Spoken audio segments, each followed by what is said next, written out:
Well, we are now 3 days away from the Sweet 16 of the NCAA men's tournament, but tonight we're taking a look at how Scott Drew built this program from the state it was in 18 years ago. Sports director Curtis Quillen is live from Indianapolis with the story of the original renovation. Hey, Curtis, tell us about it.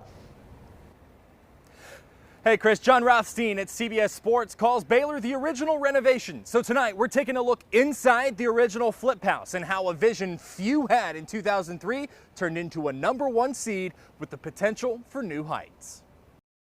I'll be honest, at first I'm like, we left a mid-major powerhouse to come clean this up. In a time when few others did, Scott Drew had a vision for Baylor in 2003. When we first came down here, he wanted to be the Duke of the Southwest. After 18 years, Drew has taken Baylor to heights even Bill Henderson didn't in the late 40s as Baylor sits on the one line for the first time in program history this year. But it took some building. Before they could play a basketball game, Scott Drew and his staff, which was tasked with rebuilding a program decimated by a murder scandal, had to start recruiting, and it was a tough sell. Mothers and fathers and coaches are concerned. They don't want to let their sons go somewhere where they see what they're reading in the media and everything. Mark Moorfield worked with Homer and Scott Drew at Valparaiso and was on Drew's staff at Baylor until 2011. There were roadblocks. In year 3, the Bears were barred from playing non-conference games. So imagine the surprise 2 years later when Baylor is in the NCAA tournament against Purdue. 4 years removed from what happened and going to the NCAA tournament,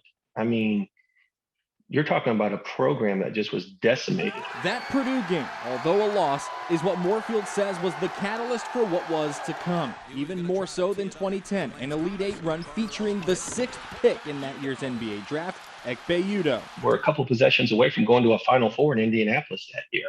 And I think that shows to those future recruits that you can come here, be successful. That whole year we always fought, man. We stayed close, we never a blowout. And then once we got to the tournament, I felt like we were one of those teams that could make a run. Fast forward to now, a team loaded with experience is driven, all thanks to a vision. You can grow and go to the NBA from, and this is also a program that can compete and go deep into the NCAA tournament.